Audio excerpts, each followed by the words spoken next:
सभी को नमस्कार। मैं नीरज प्रस्तुत हूँ आप सभी के समक्ष इतिहास की एक नई कक्षा में, एक नई वीडियो में। आज हम चर्चा करने जा रहे हैं कक्षा 6 का एनसीईआरटी का इतिहास पुस्तक हमारे अतीत भाग 1 का पाठ 9 नए साम्राज्य और राज्य। इससे पहले हम 8 पाठ ऑलरेडी कर चुके हैं। आप प्लेलिस्ट में जाके विजिट कर सकते हैं। इसमें हम टू द पॉइंट्स चर्चा करते हैं। नोट्स की एग्ज़ाम के पॉइंट ऑफ व्यू से क्या इंपॉर्टेंट है उसकी चर्चा की जाती है। ठीक है। इसी प्रकार आपको ज्योग्राफी की जो चैप्टर्स है वो भी प्रोवाइड किए जा चुके हैं और एमसीक्यू आधारित एनसीईआरटी बेस्ड एमसीक्यू भी प्रोवाइड किए जा चुके हैं। आप प्लेलिस्ट में आके विजिट कर सकते हैं और इसी प्रकार पॉलिटिकल साइंस के भी। ठीक है, तो प्रारंभ करते हैं अपनी ये सीरीज़। कहीं भी कोई भी एग्ज़ाम हो रहा है जो कि कॉम्पिटिटिव एग्ज़ाम बेस्ड है और वहाँ पे सामान्य ज्ञान या फिर जीके जीएस पूछा जा रहा है, उस एग्ज़ाम के लिए ये सीरीज़ बड़ी ही लाभदायक होने वाली है। क्योंकि देखिए, कोई भी एग्ज़ाम होता है उसके लिए एनसीईआरटी को आप स्किप नहीं कर सकते हैं। एनसीईआरटी के अलावा आप कुछ भी कर लें और भी फर्दर ल्यूशन पढ़ लेते हैं आप, या फर्दर जो दूसरी जीके की बुक्स वगैरह पढ़ लीजिए आप। ठीक है, लेकिन एनसीईआरटी के जो फैक्ट्स हैं, जो स्टैटिक फैक्ट्स हैं, जो चेंज नहीं होने वाले हैं, उसको आपको करके जाना ही जाना है। जब आपका बेस मजबूत रहेगा तो आगे आने वाली चीज़ें भी आप अच्छे से क्लियर कर पाएंगे। जिस हिसाब से मकान बनता है, मकान की जो नींव है कहते हैं मजबूत रखनी चाहिए, जिस पर पूरा मकान खड़ा किया जाता है। ठीक है, जब वो नींव ही कमज़ोर हो जाएगी तो जो मकान है वो ढह जाएगा। ठीक है, तो नींव को मजबूत करना बहुत ज़रूरी है, अपने बेस को बनाना बहुत ज़रूरी है। ठीक है, इसलिए एनसीईआरटी को बेस के रूप में मानिए और इसको अपना बेस को कंप्लीट कीजिए अच्छे से। ठीक है, रिवाइज कीजिए इन चीज़ों को बार बार। क्यों? क्योंकि यहाँ से डायरेक्ट क्वेश्चंस बनते हैं। ठीक, ये हुई आपकी पहली बात। दूसरी बात, जो लोग पेपर सीटेड पेपर सेकंड की तैयारी कर रहे हैं, ठीक है, उसमें एसएसटी का पार्ट आता है। एसएसटी 60 नंबर की आती है। ठीक है, जिसमें आपका हिस्ट्री भी आती है। ओके, हिस्ट्री आती है, ज्योग्राफी आती है, पॉलिटिकल साइंस आती है, मिक्सअप होकर के। ठीक, उसके लिए तो ये रामायण सीरीज होने वाली है एकदम। ठीक है, टू द पॉइंट चीज़ें इसमें हैं और यहाँ से आपको डायरेक्ट क्वेश्चन एग्जाम में देखने को मिलेंगे। ठीक है, चलिए तो प्रारंभ करते हैं। समय को नष्ट ना करते हुए सीधा टू द पॉइंट चीज़ें देखने का हम प्रयास करेंगे। इतिहास कक्षा 6 पाठ 9 नए साम्राज्य और राज्य। जी हाँ, हमारे चैप्टर है अध्याय 9 नए साम्राज्य और राज्य। प्रारंभ करेंगे और सीधा टू द पॉइंट चीज़ें देखने का प्रयास करेंगे। मैंने हाईलाइट किए हुए हैं जो जो चीज़ें इंपॉर्टेंट है एग्ज़ाम के पॉइंट ऑफ व्यू से, केवल उन्हीं की चर्चा की जाएगी यहाँ पर। चलिए प्रारंभ करेंगे। एक सेकेंड, इसको फिट कर लेते हैं अपने स्क्रीन पर। ठीक है, चलिए। गुप्त वंश के प्रसिद्ध राजा समुद्रगुप्त। ठीक है, सबसे पहले आपको यह याद रखना है समुद्रगुप्त कौन है। गुप्त वंश के प्रसिद्ध राजा हैं। ठीक है जी। समुद्रगुप्त के बारे में हमें इलाहाबाद में अशोक के स्तंभ पर खुदे एक अभिलेख से पता चलता है। दूसरा फैक्ट आपका क्या हुआ, समुद्रगुप्त के बारे में आपको कहाँ से पता चलता है? इलाहाबाद में अशोक का स्तंभ है। ठीक है, उस पर खुदा हुआ एक अभिलेख लिखा हुआ है, वहीं से हमें समुद्रगुप्त के बारे में पता चलता है। ठीक है जी, दो चीज़ें हुई यहाँ पर। इसकी रचना समुद्रगुप्त के दरबारी कवि व मंत्री रहे हरिशेन द्वारा एक काव्य के रूप में की गई थी। दूसरी चीज़, सीधा सीधा यहाँ से प्रश्न बनेगा, हरिशेन जो है वो किस शासक के दरबारी कवि थे? आपका सीधा उत्तर होगा समुद्रगुप्त। ठीक है, या समुद्रगुप्त के दरबार में कौन से कवि थे? तो होगा आपका सीधा उत्तर हरिशेन। ठीक है जी, ये ध्यान रखना आपका मोस्ट इंपॉर्टेंट फैक्ट है, डायरेक्ट यहाँ से प्रश्न बनता है। आगे चलेंगे। यह एक विशेष किस्म का अभिलेख है जिसे प्रशस्ति कहते हैं। देखिए प्रशस्ति क्या होती है? यह एक संस्कृत शब्द है जिसका अर्थ होता है प्रशंसा। क्या होता है? प्रशंसा। प्रशस्तियाँ लिखने का प्रचलन पहले भी था। ठीक है, पहले समय से चला आ रहा था। इसमें क्या होता था, जो कवि होते थे ना, दरबारी कवि, वो लोग अपने राजाओं की शौर्य का परिचय देते थे, उसमें वीरता का परिचय देते थे। ठीक है, और कितने धैर्यवान हैं वो, कितने बलशाली हैं। ठीक है, उनकी मतलब कि बढ़ाई करते थे, एक तरीके से प्रशंसा करते थे। इन्हीं को ही प्रशस्ति कहा गया है। ठीक है, जो प्रशंसा करने वाला जो अभिलेख होता है वो प्रशस्ति है। ठीक है जी, चलिए, चाहे काव्य के माध्यम से करें वो, चाहे अभिलेखों के माध्यम से। ठीक है, अब यहाँ पे समुद्रगुप्त की प्रशस्ति की बात की जा रही है, यानी समुद्रगुप्त का भाई वर्णन है ना, शौर्यता का वर्णन, वीरता का वर्णन। ठीक है, उनका गुणगान करना, मतलब गुणों को उभार कर दिखाना, एक तरीके से सरल शब्दों में आप कह सकते हैं। चलिए, कवि ने, अब यहाँ किसकी बात हो रही है, हरिसेन की बात हो रही है, ठीक है। क्यों? क्योंकि समुद्रगुप्त के ही दरबारी कवि है ना हरिसेन, तो याद रखिएगा, ये नाम याद रखिएगा, बहुत इंपॉर्टेंट है, हरिसेन, ठीक है। पीछे बता के आया हूँ अभी मैं। कवि ने इसमें राजा की एक योद्धा, युद्ध को जीतने वाले राजा, विद्वान तथा एक उत्कृष्ट कवि के रूप में भरपूर प्रशंसा की है, जो चीज़ मैं अभी पीछे बता के आया हूँ आपको। यहाँ तक कि उसे ईश्वर के बराबर बताया गया है, ठीक है, ईश्वर के बराबर, बहुत बड़ी बात होती है। प्रशस्ति में लंबे लंबे वाक्य दिए हैं, ठीक है। यहाँ देखिए एक प्रशस्ति का उदाहरण भी दिया है इन्होंने, ये देखिए, इसको पढ़ लेते हैं, इतना इंपॉर्टेंट नहीं है, लेकिन इसको पढ़ने के पश्चात आपको पता चलेगा कि प्रशस्ति में एक्चुअली में होता क्या है। देखिए ये प्रशस्ति है, हेडिंग दी हुई है कवि ने, योद्धा समुद्रगुप्त, ठीक। क्या लिख रहे हैं, जिनका शरीर युद्ध मैदानों में कुठारों, कुल्हाड़ियों, तीरों, भालों, बर्छों, तलवारों, लोहे की गदाओं, नुकीले तीरों तथा अन्य सैकड़ों हथियारों से लगे घावों के दाग से भरे होने के कारण अत्यंत सुंदर दिखता है, ठीक है। मतलब इतना परिचय कैसे दिया है, इन शब्दों का इस्तेमाल आप देख सकते हैं, ठीक है, कितना सुंदर दिख रहा है। मतलब घायल हैं, वीरता में इतना घायल हो चुके हैं वो, इतने बाढ़ लग चुके हैं, तीर लग चुके हैं, तलवार लग चुके हैं, लेकिन अभी भी वो युद्ध में खड़े हुए हैं, ठीक है। इस प्रकार देखिए वर्णन किया जाता था प्रशस्तियों में, ठीक है। चलिए ये उदाहरण था, इतना इंपॉर्टेंट नहीं है, लेकिन इससे आपको प्रशस्ति का जो कॉन्सेप्ट है ना वो क्लियर हो जाएगा। आगे चलते हैं। यहाँ देखिए यह मानचित्र इस प्रशस्ति में प्राप्त जानकारियों के आधार पर बनाया गया है। यहाँ देखिए एक मानचित्र दिया है इन्होंने ये, ठीक है, इसी के आधार पर बता रहे हैं ये कहाँ पर कौन सा स्थान है, कहाँ पर, ठीक है, वो चीज़ हम देख लेते हैं। ये इतना इंपॉर्टेंट नहीं है, लेकिन इसके अंदर की जो चीज़ें हैं ना वो बहुत इंपॉर्टेंट है, ठीक, उसकी चर्चा करते हैं, देखते हैं अभी। चलिए क्या कह रहे हैं, यह मानचित्र इस प्रशस्ति में प्राप्त जानकारियों के आधार पर बनाया गया है। हरिसेन, ठीक है, देखिए बार बार नाम आ रहा है, 4 विभिन्न प्रकार के राजाओं और उनके प्रति समुद्रगुप्त की नीतियों का वर्णन करते हैं। कहाँ पे करते हैं भाई, कविताओं के माध्यम से किया होगा इन्होंने, या अभिलेखों के माध्यम से, ठीक है, जिस हिसाब से भी उस समय जो प्रचलित रहा होगा सोर्स, उसके हिसाब से, ठीक है। चलिए पहला ये क्या कहते हैं, आर्यव्रत के उन 9 शासकों का है जिन्हें, देखो यहाँ पे ना मानचित्र में ना अलग अलग रंग से इन्होंने दर्शाया है। पहले मैं ये चीज़ बता दूँ आपको, ठीक। फॉर एग्जांपल अगर मैं बात करूँ, इन्होंने कहा है मानचित्र में हरे रंग का क्षेत्र, ठीक है, ये इतना इंपॉर्टेंट नहीं है, बस ये बताने के लिए, हरे रंग का क्षेत्र आर्यव्रत के उन 9 शासकों का है। अब ये हरे रंग का क्षेत्र कहाँ पर है, देखिए, ये देखिए हरे रंग का क्षेत्र ये है, ये नज़र आ रहा होगा आपको, ये क्षेत्र, ठीक है, ये आर्यव्रत के शासकों का है हरे रंग का क्षेत्र, इनकी बात हो रही है, ठीक। ऐसे ही मैं दूसरे पॉइंट की बात करूँ, ठीक है, इसके बाद दक्षिणापथ के 12 शासक आते हैं, इनमें से कुछ की राजधानियों को दिखाने के लिए मानचित्र पर लाल बिंदु का उपयोग किया गया है। दक्षिणापथ के 12 शासक, इसके बारे में हम पिछली वीडियो में पढ़ चुके हैं, अगर आपने नहीं देखी है तो जाके देख सकते हैं, ठीक है। चलिए, और देखिए लाल बिंदु कहाँ है, ये देखिए ये रहा, ठीक है, दक्षिणापथ के स्वामियों के लिए ये प्रयोग किया गया है, ठीक। इनको चारों को देख लेते हैं, फिर अच्छे से एक्सप्लेन करता हूँ यहाँ से किस प्रकार का क्वेश्चन बनेगा, ठीक।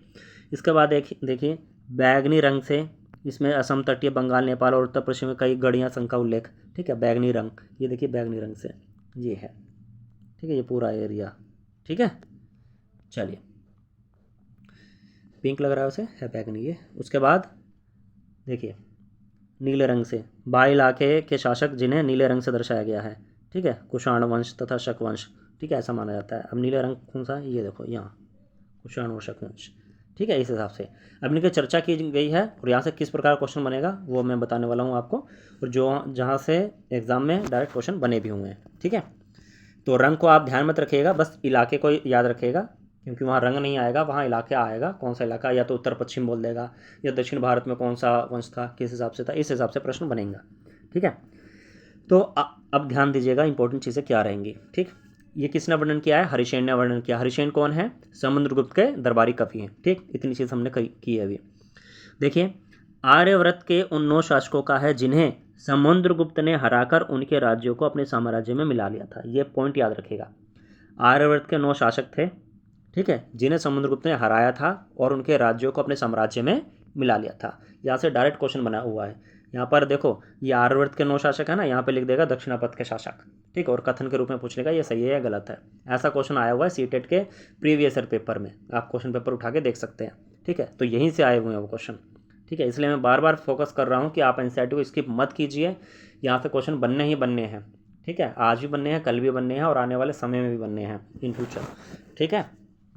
चलिए तो ये ध्यान रखिएगा। दूसरी चीज़ देखिए, दक्षिणापथ के 12 शासक, ठीक है, इसके बाद आते हैं दक्षिणापथ के कितने शासक हैं, ये नंबर भी याद रखिएगा आप, 12 शासक, ठीक है, किसका, दक्षिणापथ का, अभी लाल बिंदुओं से जिनको मैंने मैप में दिखाया आपको, ठीक। इन सब ने हार जाने पर समुद्रगुप्त के सामने समर्पण कर दिया था, ठीक है। समुद्रगुप्त ने उन्हें फिर से शासन करने की अनुमति दे दी थी, ठीक है।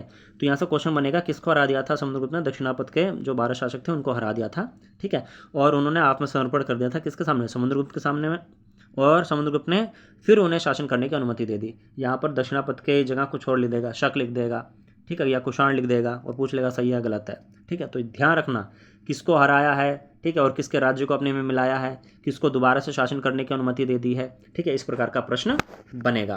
तो ध्यान रखिएगा, दक्षिणापथ के 12 शासक थे, इनको हराया, ठीक है, इन्होंने समर्पण किया समुद्रगुप्त के सामने, और फिर समुद्रगुप्त ने इन्हें फिर से शासन करने की अनुमति दे दी, ठीक है। ये दो चीज़ें हुई, दोनों इंपॉर्टेंट है। अब 2 पॉइंट और रह गए हैं, ये भी इंपॉर्टेंट है, देखिए, ठीक है। असम, तटीय बंगाल, नेपाल और उत्तर पश्चिम के कई गढ़ संघ, ठीक है, ये समुद्रगुप्त के लिए उपहार लाते थे, उनकी आज्ञाओं का पालन करते थे तथा उनके दरबार में उपस्थित हुआ करते थे।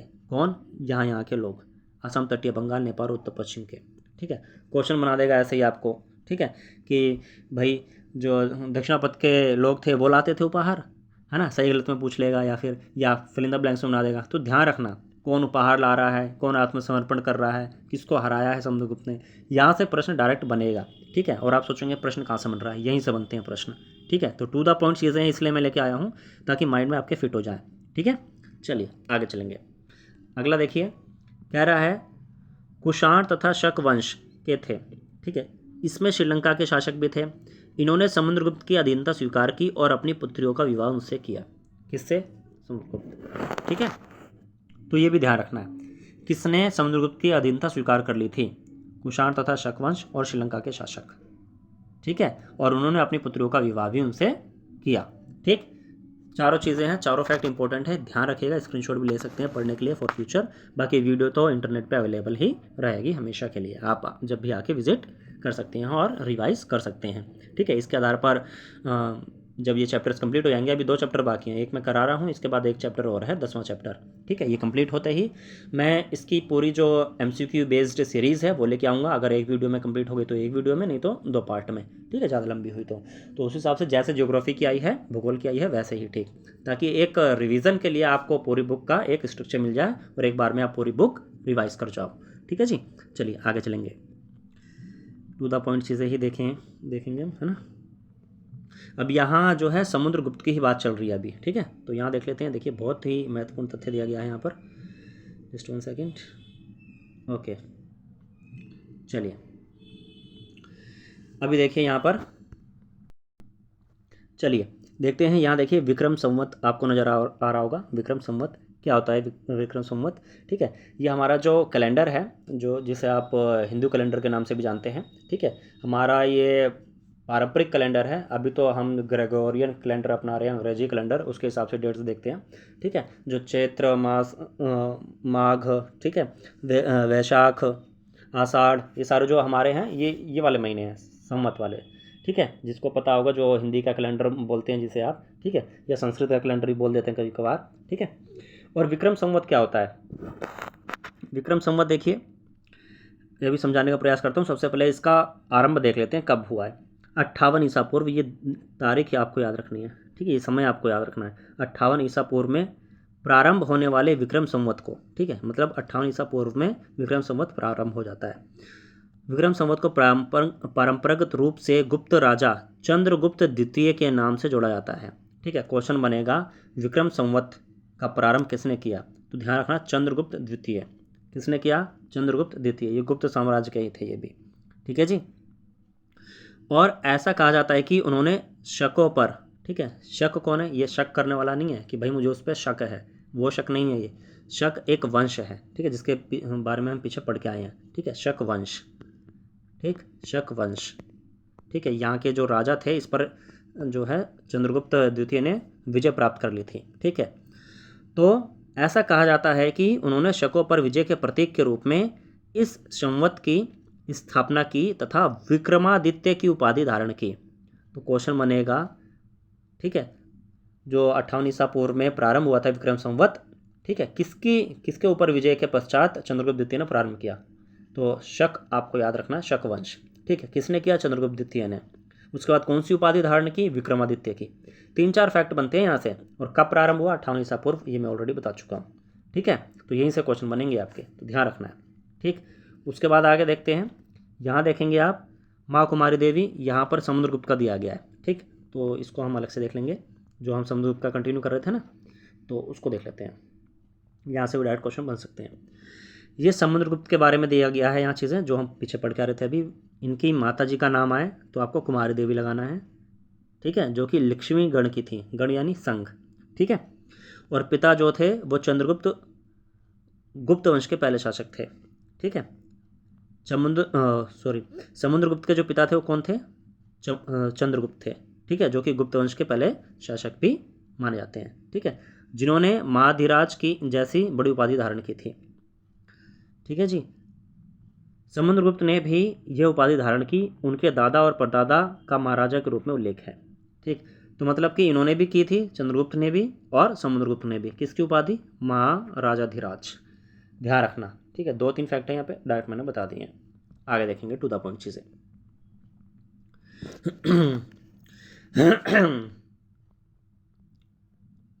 फिर आगे कह रहे हैं ये समुद्र के बारे में, ठीक है। जैसे समुद्रगुप्त के बारे में हमें उनके बाद के शासकों जैसे उनके बेटे चंद्रगुप्त द्वितीय की वंशावली पूर्वजों की सूची से भी जानकारी मिलती है। अच्छा, एक चीज़ और बता दूं, जो यहाँ पर चंद्रगुप्त आए हैं ना, ये पिता थे। अगर मैं इसका चार्ट बनाने की कोशिश करूँ तो चंद्रगुप्त सबसे पहले नंबर पे आ जाएंगे, उसके बाद दूसरे नंबर पे आएंगे इनके बेटे समुद्रगुप्त, ठीक है। फिर इनके बेटे थे तीसरे नंबर पे चंद्रगुप्त द्वितीय यानी सेकंड, ठीक है। और यहाँ पर जो ये चंद्रगुप्त द्वितीय आए हैं ना, ये समुद्रगुप्त के बेटे यही आए हैं, ये ध्यान रखिएगा। ये वाले चंद्रगुप्त नहीं आए हैं, ठीक है, ये इनके पिताजी थे, ठीक। ये चीज़ ध्यान रखिएगा बस, पहले चंद्रगुप्त, फिर समुद्रगुप्त, फिर चंद्रगुप्त द्वितीय जो कि समुद्रगुप्त के बेटे थे, ठीक। चलिए, ये चीज़ बतानी ज़रूरी थी क्योंकि आप कंफ्यूज हो जाते कि कौन से चंद्रगुप्त हैं, ठीक है जी, ध्यान रखिएगा। आगे देखिए, समुद्रगुप्त के बारे में हमें उनके बाद के शासकों जैसे उनके बेटे चंद्रगुप्त द्वितीय की वंशावली अर्थात पूर्वजों की सूची से भी जानकारी मिलती है। उनके बारे में अभिलेखों तथा सिक्कों से पता चलता है, ठीक। उन्होंने पश्चिम भारत में सैन्य अभियान में अंतिम शासक शक को परास्त किया था, ठीक है। बाद में ऐसा विश्वास किया जाने लगा कि उनका दरबार विद्वानों से भर गया, ठीक है। चलिए, ये थी इतनी बात। अभी जो है क्या नाम है, समुद्रगुप्त का जो है जितना फैक्ट है मैंने बता दिया आपको। अब है हर्षवर्धन, ठीक है, राजा हर्षवर्धन और हर्षचरित, ठीक। देख लेते हैं क्या है दोनों चीज़ें। जिस तरह गुप्त वंश के शासकों के बारे में अभिलेखों तथा सिक्कों से पता चलता है, उसी तरह कुछ अन्य शासकों के बारे में उनकी जीवनी से पता चलता है, ठीक है। किससे पता चलता है? जीवनी से, ठीक है जी।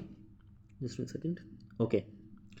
ऐसे ही एक राजा हर्षवर्धन थे। कौन थे? राजा हर्षवर्धन, जिन्होंने करीब 1400 साल पहले शासन किया। उनके दरबारी कवि बाणभट्ट, इनके दरबारी कवि कौन थे? बाणभट्ट ने संस्कृत में, किसमें? संस्कृत में उनकी जीवनी लिखी, और जीवनी का नाम क्या था? हर्षचरित, ठीक है। हर्षचरित क्यों लिखा? हर्षचरित, हर्षचरित नाम क्यों रखा? क्योंकि हर्षवर्धन, ठीक है, इनके राजा का नाम हर्षवर्धन था, ठीक है, उन्हीं के नाम पे हर्षचरित कर दिया, ठीक। इसमें हर्षवर्धन की वंशावली देते हुए उनके राजा बनने तक का वर्णन है। यहाँ से आपको इतना फैक्ट याद रखना है, ठीक है। पहला, राजा हर्षवर्धन के दरबारी कवि कौन थे? बाणभट्ट थे, ठीक है। इन्होंने इनकी जीवनी किस नाम से लिखी? हर्षचरित्र नाम से लिखी। किसने लिखी? बाणभट्ट ने, ठीक। किस भाषा में लिखी? संस्कृत भाषा में। कब लिखी और कब शासन रहा? ये कम इम्पोर्टेंट है, करीब 1400 साल पहले। ये बहुत कम इम्पोर्टेंट है, लेकिन बाकी सारे इम्पोर्टेंट है, ठीक है जी। ये ध्यान रखिएगा, यहाँ से क्वेश्चन ज़रूर बनेगा इन फ्यूचर, ठीक है। आगे देखेंगे। आगे देख लीजिए, ये थोड़ा सा हर्ष के बारे में जान लेते हैं। हर्ष अपने पिता के सबसे बड़े बेटे नहीं थे, पर अपने पिता और बड़े भाई की मृत्यु हो जाने पर थानेसर के राजा बने। अब ये जगह का नाम याद रखना है आपको, थानेसर। कहाँ के राजा बने? थानेसर। उसके बाद एक छोटा सा फैक्ट और है, उसको जान लेते हैं। उनके बहनोई, ठीक है, किसके बहनोई?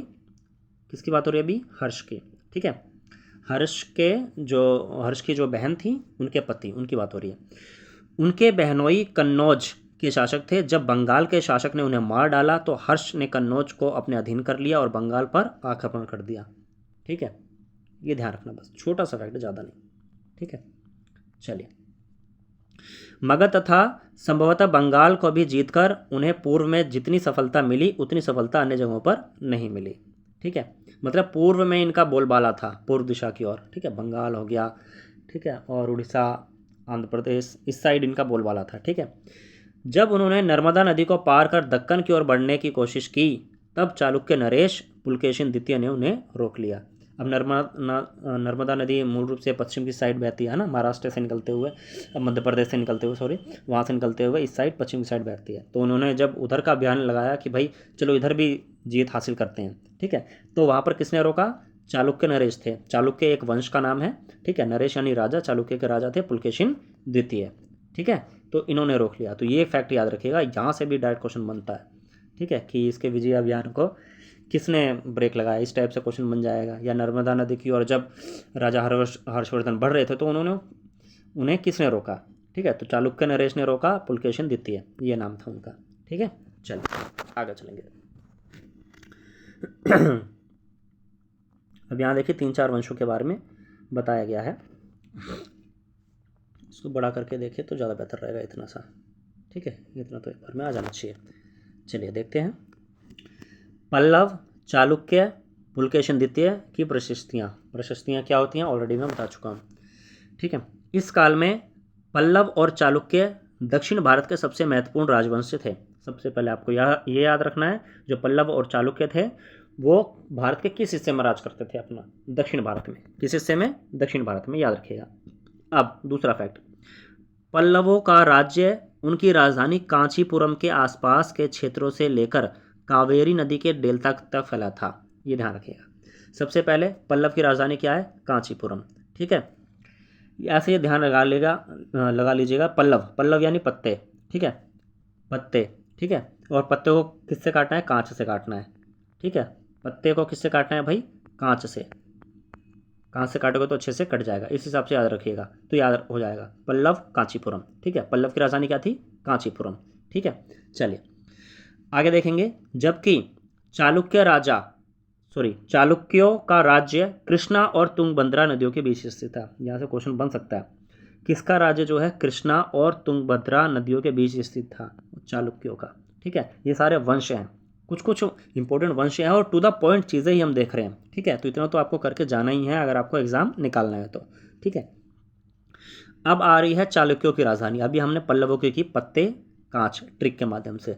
अब हम करने जा रहे हैं चालुक्यों की राजधानी। देखो, चालुक्यों की राजधानी थी ऐहोल, ये याद रखना आपको।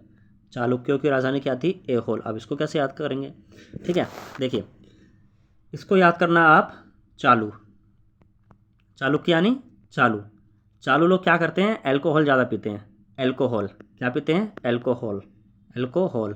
देखिए यहाँ मेरा अल्कोहल का प्रचार करने का कोई भी उद्देश्य नहीं है, ना ही किसी की व्यक्तिगत भावनाओं को ठेस पहुँचाना है। यहाँ केवल हम याद करने की ट्रिक्स जो हैं वो लगाने का प्रयत्न कर रहे हैं। तो आशा है इससे किसी को कोई अहित नहीं होगा। ठीक है, चलिए सीधा टू द पॉइंट चीज़ें ही देखेंगे। और जहाँ मुझे लगेगा हाँ यहाँ ट्रिक लगाने की ज़रूरत है, क्योंकि देखिए बहुत सारे हमारे इतिहास में फैक्ट्स हैं जो डायरेक्टली कभी कभी याद नहीं होते हैं। तो याद करने के लिए हमें कुछ ना कुछ टेढ़ी मेढ़ी या कुछ माइंड मैप टाइप कुछ ट्रिक्स ज़रूर लगानी पड़ती हैं। ठीक है, तो आप अपनी भी लगा सकते हैं ट्रिक्स। मैं ये भी नहीं कह रहा कि आप यही ट्रिक याद कीजिए। ठीक है, अगर आपकी अपनी खुद की ट्रिक पहले ऑलरेडी बनी हुई है या आप कोई और ट्रिक बना के याद कर सकते हैं तो आप वो कीजिए। ठीक है, जिसमें आप बेटर फील करते हैं। लेकिन मेन पॉइंट ये है कि एग्ज़ाम के टाइम पे आप उस इन्फॉर्मेशन को रिटेन कर पाएँ। ठीक है, कि आ जाए, जैसे आपका क्वेश्चन आए तो आपको वो याद आ जाए। ठीक है, तो ज़रूरी नहीं है कि इसी ट्रिक से करें। ये मेरी अपनी ट्रिक है तो आप लगा सकते हैं अगर आपको इससे भी याद होने में आसानी हो रही है। मेन उद्देश्य हमारा एग्जाम को निकालना है। ठीक है जी, चलिए। तो चालुक्यों की राजधानी क्या थी? अल्कोहल। जो चालू लोग होते हैं वो क्या कहते हैं? अल्कोहल ज़्यादा पीते हैं, लेकिन फिर बाद में वो चालू नहीं रह जाते हैं। ठीक है, ये आप लोगों को भी पता है। ठीक है जी, अल्कोहल पीने के बाद। चलिए आगे देखते हैं, क्योंकि अल्कोहल इंजरीज टू हेल्थ। चलिए, यह एक प्रमुख व्यापारिक केंद्र था। कौन? चालुक्य की बात हो रही है। ठीक है, ऐहोल की बात हो रही है, ऐहोल राजधानी की बात हो रही है। धीरे धीरे यह एक धार्मिक केंद्र भी बन गया जहाँ कई मंदिर थे। पल्लव और चालुक्य एक दूसरे की सीमाओं का अतिक्रमण करते थे। अब देखिए दोनों वंश हैं, ठीक है। अब भाई कोई भी आज के समय में क्या हो रहा है, कोई दूसरे की सक्सेस को इतनी जल्दी हजम नहीं कर पाता। जो घनिष्ठ मित्र होते हैं ना, वो तो हजम कर जाते हैं, लेकिन कुछ कुछ ऐसे भी होते हैं जो हजम नहीं कर पाते हैं। भाई मैं पीछे रह रहा हूँ, ये आगे कैसे निकल गया, ठीक है। तो ये ज़्यादा कुछ नहीं है, ये ह्यूमन नेचर है, होता है, नॉर्मल है ये, लेकिन ऐसा नहीं होना चाहिए, ठीक है। ये चीज़ आज से नहीं चली आ रही, ये चीज़ बहुत पहले से चली आ रही है, ठीक है। कि एक आगे बढ़ रहा है, एक पीछे रह रहा है, तो जो पीछे रह रहा है वो भी उसकी टांग पकड़ के खींचने की कोशिश करता है, भाई ये भी पीछे रह जाए, ठीक है। जो कि बहुत गलत है, ऐसा नहीं होना चाहिए, ठीक है। तो पहले के समय में भी ऐसा होना था, ये सिर्फ उदाहरण है, ठीक है। तो पल्लव और चालुक्य एक दूसरे की सीमाओं का हमेशा अतिक्रमण करते रहते थे, मुख्य रूप से राजधानियों को निशाना बनाया जाता था, ठीक है। कहने का मतलब चालुक्य की राजधानी एल्कोहल ही याद आ रहा है, देखो चालुक्यों की राजधानी जो एहोल थी उस पर आक्रमण करते थे पल्लव लोग, ठीक है। और कांचीपुरम पर आक्रमण करते थे चालुक्य लोग, है ना। इनकी राजधानियों को भाई अब जहाँ से मेन सारा शासन चल रहा है वहीं निशाना बनाएंगे तो ज़्यादा नुकसान होगा, ठीक है। इस हिसाब से जो समुद्री शहर थे, ठीक। आगे देखते हैं, आगे देखिए, आगे बता रहा है ये, पुलकेशिन द्वितीय सबसे प्रसिद्ध चालुक्य राजा थे, ठीक है। अभी मैं इनके बारे में पीछे बता के भी आया हूँ। जब हर्षवर्धन नर्मदा नदी की ओर बढ़ रहे थे, तब जिस चालुक्य राजा ने रोका था उनका नाम पुलकेशिन द्वितीय ही था, ठीक है। इन्होंने आगे बढ़ने से उनको रोक दिया था। उनके बारे में हमें उनके दरबारी कवि रवि कीर्ति द्वारा रचित प्रशस्ति से पता चलता है, ठीक है। अब देखिए 3 दरबारी कवि आ चुके हैं अभी तक, ठीक है। एक आया है समुद्रगुप्त के दरबारी कवि, ठीक है। समुद्रगुप्त के कौन थे, हरिसेन, शॉर्ट में लिख रहा हूँ यहाँ पे, ठीक। उसके बाद आया हर्षवर्धन के दरबारी कवि, ठीक है। हर्षवर्धन के कौन थे, बाणभट्ट, ठीक है। राइटिंग पे मत जाइएगा, भाव पे जाइएगा, ठीक है। उसके बाद हम तीसरे अभी पढ़ रहे हैं, ठीक है, पुलकेशिन द्वितीय। और पुलकेशिन द्वितीय के जो है दरबारी कवि कौन है, रवि कीर्ति, यहाँ लिखा हुआ है सामने आपके, ठीक है। तो ये तीनों ही याद रखिएगा, यहाँ से एक ना एक क्वेश्चन ज़रूर फंसेगा एग्जाम में, ठीक है जी, इंपॉर्टेंट है, याद रखिएगा। इसमें उनके पूर्वजों, खासतौर से पिछली 4 पीढ़ियों के बारे में बताया गया है। पुलकेशिन द्वितीय को अपने चाचा से ये राज्य मिला था, ठीक है जी। चलिए, तो टू द पॉइंट ही चीज़ों को देखने का प्रयास कर रहे हैं हम। आशा है चीज़ें आपको समझ में आ रही होंगी, ठीक है। बाकी कोई भी आप सुझाव देना चाहते हैं तो कमेंट बॉक्स में आप अपने सुझाव दे सकते हैं, ठीक है। चलिए आगे देखते हैं, जस्ट 1 सेकेंड, यहाँ से थोड़ा सा पढ़ लेते हैं, मेरे को इंपॉर्टेंट लग रहा है फैक्ट, है ना। वैसे मैंने पूरा हाईलाइट नहीं किया, लेकिन इंपॉर्टेंट है। रवि कीर्ति के अनुसार, रवि कीर्ति कौन है, अभी पीछे बता के आया हूँ मैं, कौन है, यहाँ पे बताया ना अभी, जी हाँ, पुलकेशिन द्वितीय का दरबारी कवि, याद रखिएगा, इंपॉर्टेंट है, भूलिएगा नहीं, ठीक है। चलिए अब देखते हैं इसको, जी हाँ। रवि कीर्ति के अनुसार उन्होंने पूर्व तथा पश्चिम दोनों समुद्र तटीय इलाकों में अपने अभियान चलाए। किसने, पुलकेशिन द्वितीय।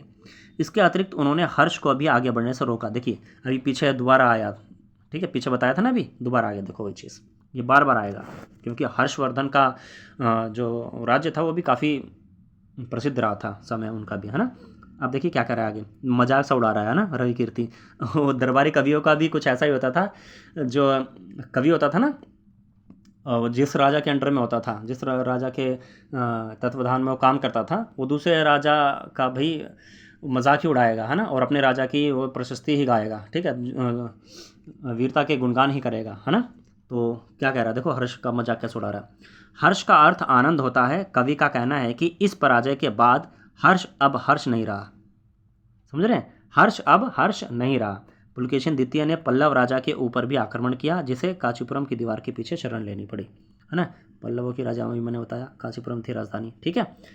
तो उसको भी हराया, मतलब पुलकेशिन द्वितीय भी काफ़ी मतलब बलशाली राजा रहा है अपने समय का, ठीक है जी। आगे देखते हैं।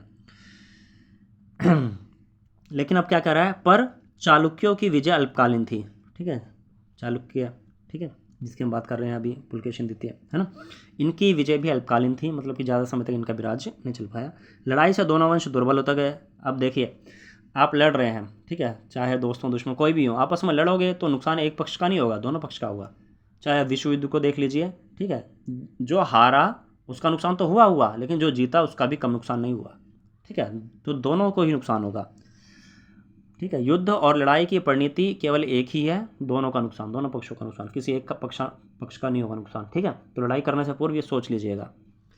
चलिए, पल्लवों और चालुक्यों को अंततः राष्ट्रकूट तथा चोल वंशों ने समाप्त कर दिया, ठीक है, मतलब पल्लवों और चालुक्यों पर विजय कर ली राष्ट्रकूट और चोल वंशों ने। ये 2 नए वंश आ गए अब हमारे पास, राष्ट्रकूट और चोल वंश, ठीक है, चलिए आगे देखेंगे अब हम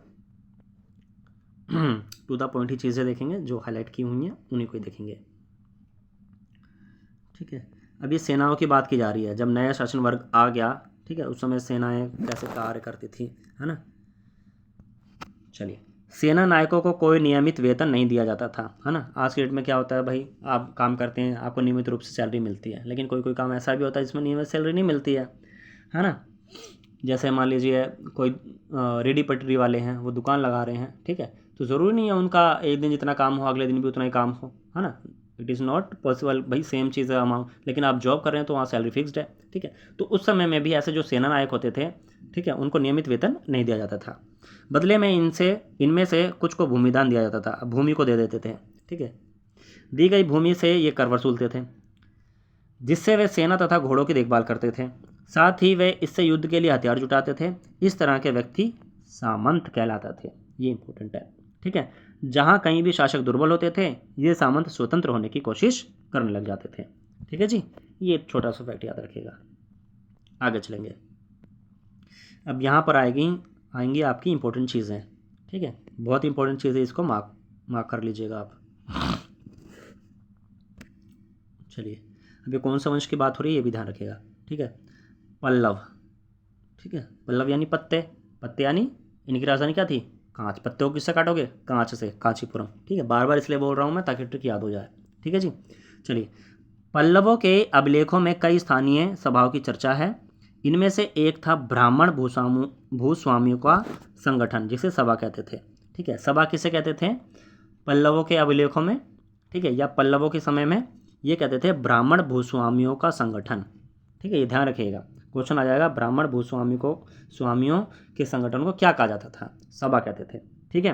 और ये सभाएं उप समितियों के जरिए सिंचाई, खेती बाड़ी से जुड़े विभिन्न काम, सड़क निर्माण, स्थानीय मंदिरों की देखरेख आदि का काम करती थी। जैसे कि आज आप देखेंगे वर्तमान समय में ग्राम सभाएं होती हैं, ग्राम पंचायत होती है, जो कि गाँव में काम करती है, ठीक है। लेकिन पहले तो ये सब नहीं था, उस समय अपने हिसाब से जो सभाएं थी, ठीक है। तो ब्राह्मण भूस्वामियों का ये संगठन था, उस हिसाब से ये काम करता था, ठीक है। आगे देखेंगे, जिन इलाकों के भूस्वामी ब्राह्मण नहीं थे, ठीक है, ज़रूरी नहीं है कि हर जगह ब्राह्मण हो, ठीक है। तो वही कह रहा है, जिन इलाकों के भूस्वामी अर्थात भूमि के मालिक ब्राह्मण नहीं थे, वहाँ उर नामक ग्राम सभा होने की बात कही गई है। अब देखिए, उर का अगर शाब्दिक अर्थ देखोगे तो हृदय होता है, हार्ट, दिल, ठीक है। तो उर नामक ग्राम सभा होने की बात की गई है, ये ध्यान रखिएगा। उर क्या है, ग्राम सभा, ठीक है। और ये कहाँ होती थी, जहाँ ब्राह्मण लोग भूमि के स्वामी नहीं होते थे, भूमि के मालिक नहीं होते थे, वहाँ पर ये ग्राम सभाएं होती थी, उर नामक, ध्यान रखिएगा। उर क्या है, ग्राम सभा। आगे देखिए, नगरम व्यापारियों के एक संगठन का नाम था। तो नगरम क्या है, व्यापारियों का संगठन है। तीन चीज़ें मैंने बताई, ब्राह्मण भूस्वामियों का संगठन सभा, उर नामक ग्राम सभा, और नगरम नामक व्यापारियों का एक संगठन। ये तीनों ही चीज़ें याद कर लीजिएगा, एग्जाम में काम आएंगी, ठीक है। आगे चलेंगे, क्योंकि यहाँ से डायरेक्ट क्वेश्चन बने हुए हैं। चलिए, अब यहाँ कालिदास के बारे में थोड़ा सा दिया गया है, ठीक है, उस जमाने में आम लोग, ठीक है। चलिए देखते हैं, जनसाधारण के जीवन की थोड़ी बहुत झलक हमें नाटकों तथा कुछ अन्य स्रोतों से मिलती है। चलो इसके कुछ उदाहरण देखते हैं, देख लेते हैं भाई। कालिदास बहुत बड़ा नाम है, ठीक है, अपने समय के बहुत महान कवि रहे हैं। इन्होंने अपने नाटकों में राज दरबार के जीवन के चित्रण के लिए प्रसिद्ध हैं ये, ठीक है। इन नाटकों में एक रोचक बात यह है कि राजा और अधिकांश ब्राह्मणों को संस्कृत बोलते हुए दिखाया गया है, ठीक है। उस समय संस्कृत बहुत ही प्रसिद्ध भाषा थी, और संस्कृत में ही जो है वाद विवाद और वार्तालाप होते थे। लेकिन वर्तमान में देखिए, संस्कृत का स्तर निरंतर गिरता जा रहा है, ठीक है। हमें चाहिए कि हम अपनी संस्कृत भाषा को ही बचा के रखें और इसका जो है संरक्षण करें, ठीक है। आज तो हिंदी को संरक्षित किया जा रहा है, लेकिन संस्कृत को भी बचा के रखने की आवश्यकता है, ठीक है। जिसे हम सभी भारतीय भाषाओं की जननी मानते हैं, तो उसके साथ ये अन्याय नहीं होना चाहिए, ठीक है। चलिए आगे देखेंगे, जबकि अन्य लोग तथा महिलाएं प्राकृत बोलते हुए दिखाए गए थे, ठीक है। देखिए, भाषाओं का ना एक क्रम है, ठीक है। सबसे पहले आप देखेंगे संस्कृत, ठीक है। संस्कृत में भी दो प्रकार की संस्कृत होती थी, ठीक है। संस्कृत में भी दो प्रकार की संस्कृत होती थी। मैं कलर चेंज कर लूँ ताकि इसको मैं एलिब्रेट कर सकूँ, और रेड कलर ठीक रहेगा, ठीक है। संस्कृत में भी दो प्रकार की संस्कृत देखने को मिलेगी आपको। एक थी वैदिक संस्कृत, ठीक है, एक थी लौकिक संस्कृत, ठीक है, ये बहुत सबसे पुराने समय की बात मैं बता रहा हूँ। वैदिक संस्कृत बोलते थे आपके जो ब्राह्मण होते थे, उच्च कोटि के ज्ञान विद्वान वो लोग, ठीक है। और उस समय के जो आमजन होते थे ना उस समय के, वो बोलते थे लौकिक संस्कृत, ठीक है। ये आमजन बोलते थे, आम लोग, ठीक है। और ये मैंने बता दिया वैदिक, ठीक। इसके बाद क्या हुआ, संस्कृत की दो धाराएं हुई, वैदिक संस्कृत, लौकिक संस्कृत। इसके बाद आपकी पाली भाषा आई, ठीक है। संस्कृत से ही विकसित हुई पाली, ठीक है। लौकिक संस्कृत, पाली, फिर प्राकृत, फिर अपभ्रंश, ठीक है। और फिर अपभ्रंश से ही अवहट, ठीक है। इसके बाद हिंदी, ठीक है। कई बार अपभ्रंश के बाद ही हिंदी लिख देते हैं, समझ रहे हैं। तो ये है हिंदी का हमारा विकास क्रम, ठीक है। तो ध्यान में रख सकते हैं इस चीज़ को भी। और वही चीज़ यहाँ पर इन्होंने बताने का प्रयत्न किया है, ठीक है। यहाँ पर इन्होंने बोला है महिलाएं प्राकृत, ठीक है, तो उसमें प्राकृत बोलती थी। आगे चलेंगे। उनका सबसे प्रसिद्ध नाटक, किन की बात हो रही है, कालिदास की, ठीक है। ब्लू कर लेते हैं वापस से इसको हम, तो ज़्यादा बेटर रहेगा। एक second, okay, colour is here, okay done. Kalidas, इनका सबसे प्रसिद्ध नाटक था अभिज्ञान शाकुंतलम, जिसमें दुष्यंत नामक एक राजा और शकुंतला नाम की एक युवती की प्रेम की कहानी है, ठीक है। दुष्यंत और शकुंतला दोनों पात्र याद रखिएगा, इंपॉर्टेंट है, कई बार एग्जाम में आ जाता है। इस नाटक में एक गरीब मछुआरे के साथ राज कर्मचारियों के दुर्व्यवहार की बात की गई है। कई बार एग्जाम में क्वेश्चन ऐसा ही बना है, ठीक है। किस नाटक में एक गरीब मछुआरे के साथ राज कर्मचारियों के दुर्व्यवहार की बात की गई है, अभिज्ञान शाकुंतला, ठीक है। और दुष्यंत और शकुंतला जो हैं वो किस नाटक के पात्र हैं, अभिज्ञान शाकुंतलम, ठीक है। ये किसका नाटक है, कालिदास का, ठीक। 3 फैक्ट हैं, तीनों फैक्ट आपको यहाँ से याद रखने हैं, ठीक है जी। आगे चलेंगे। अब यहाँ देखिए, मछुआरे को एक अंगूठी मिली, ये इसी की कहानी है जो एक दिखा रहा है ना। एक सेकेंड, गरीब मछुआरे के साथ राज कर्मचारियों के दुर्व्यवहार की बात, ठीक है, उसका एक छोटा सा उद्धरण यहाँ पे नाटक का दिया गया है, ठीक है। अगर मैं पढ़ दूंगा तो शायद हमेशा आपको याद रहे, ठीक है। तो इसलिए मैंने हाईलाइट कर दिया, थोड़ा सा देख लेते हैं इसको, पढ़ देते हैं, ज़्यादा समय नहीं लगेगा। एक मछुआरे को एक अंगूठी मिली, देखिए, एक मछुआरे को एक कीमती अंगूठी मिली। ये अंगूठी राजा ने शाकुंतला को भेंट की थी, ध्यान रखिए, राजा ने शाकुंतला को भेंट की थी, पर दुर्घटनावश उसे एक मछली निगल गई। जब मछुआरा इस अंगूठी को लेकर राजमहल पहुंचा तो द्वारपाल ने उस पर चोरी का आरोप लगाया और मुख्य पुलिस अधिकारी भी बहुत बुरी तरह से पेश आया। राजा उस अंगूठी को देखकर बहुत खुश हुए और उन्होंने मछुआरे को इनाम दिया। पुलिस वाला और द्वारपाल मछुआरे से इनाम का कुछ हिस्सा हड़पने के लिए उसके साथ शराब खाने चल पड़े, ठीक है। तो यहाँ पर इस दुर्व्यवहार को यहाँ पर दर्शाया गया, ये उसी नाटक का अंश है, ठीक है जी। चलिए, तो ऐसा हमें नहीं करना चाहिए भाई, ठीक। पहले अच्छे से जांच पड़ताल कर लेनी चाहिए उसके पीछे, ठीक है, फिर ही इल्ज़ाम लगाना चाहिए। चलिए आगे चलेंगे। अब यहाँ पे देखिए, तीर्थयात्री हम ऑलरेडी कर चुके हैं काफ़ी, ठीक है। यहाँ पे एक छोटा सा अंश दिया गया है, तो मेरे को इम्पोर्टेंट लगा इसलिए मैं लेके आया हूँ। चीनी तीर्थयात्री फाशियान, ठीक है, फाशियान, इसके बारे में ऑलरेडी पढ़ चुके हैं, पिछले चैप्टर से आप हिस्ट्री के जाके देखिए, टू द पॉइंट सीरीज़ में, वहाँ मिलेगा आपको। का ध्यान उन लोगों की दुर्गति पर भी गया जिन्हें ऊंचे और शक्तिशाली लोग अछूत मानते थे, अर्थात निचली जाति के लोग, आप दलित लोग बोल सकते हैं, ठीक है। इन्हें शहरों के बाहर रहना पड़ता था। वे लिखते हैं, कौन लिखते हैं, फाशियान, क्या लिखते हैं, अगर इन लोगों को शहर या बाजार के भीतर आना होता था तो सभी को आगाह करने के लिए लकड़ी के एक टुकड़े पर चोट करते थे। यह आवाज़ सुनकर लोग सतर्क होकर अपने को छू जाने से या किसी प्रकार के संपर्क से आने से बचाते थे। तो उस समय की ये दुर्व्यवस्था थी, ऐसा बोल सकते हैं आप, ठीक है। इतनी बेकार व्यवस्था उस समय, इतना छुआछूत का उस समय प्रचलन था जो कि नहीं होना चाहिए था, ठीक है। तो इसका तो विरोध होना ही चाहिए और वर्तमान में भी विरोध हो ही रहा है, ठीक है। लेकिन आज भी कहीं ना कहीं ये मामले देखने को मिल जाते हैं जो कि घोर निंदनीय है, ऐसा नहीं होना चाहिए, ठीक है। चलिए, ये हमारा चैप्टर था जो कि कंप्लीट हो चुका है, ठीक। जैसे कि हम पिछले चैप्टर्स में भी करते आए हैं, जो भी सही गलत या खालिस्तान होते हैं हम करते चलते हैं साथ ही के साथ, क्योंकि यहाँ से भी डायरेक्ट क्वेश्चन बनते हैं, ठीक।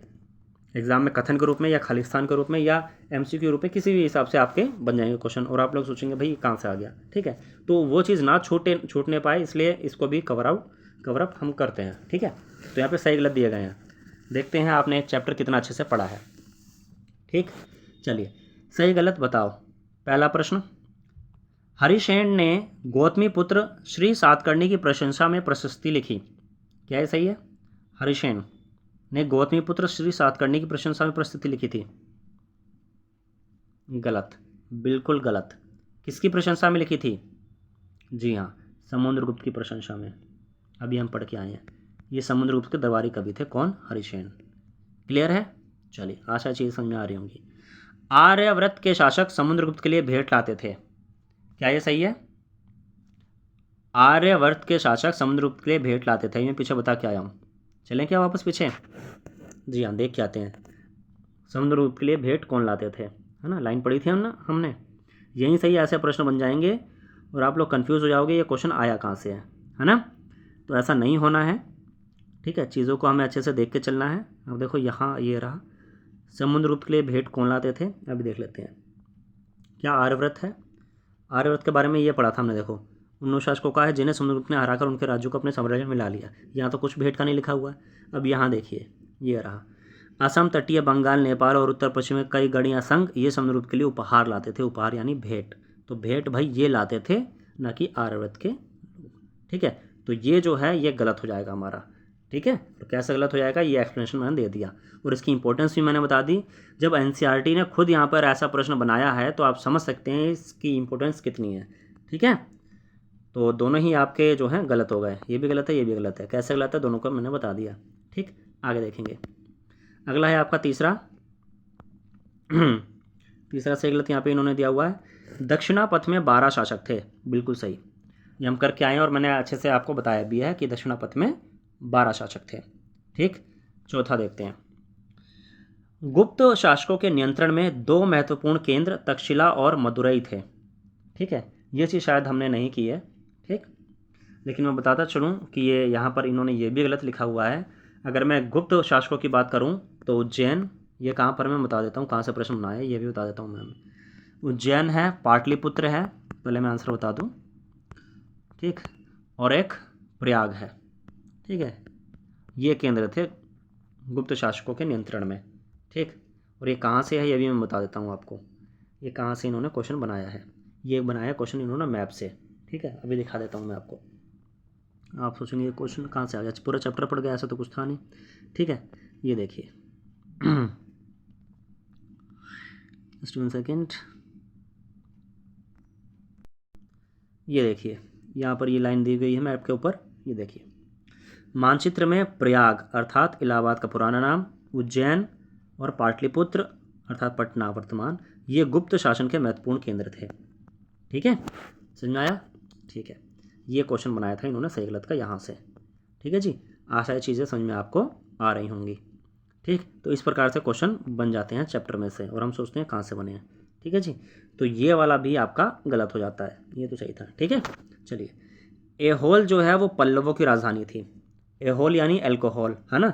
एल्कोहल कौन पीते हैं? जी हाँ, चालू लोग। चालू यानी चालुक्य लोग, ठीक है। तो ये भी क्या हो गया, गलत, ठीक है।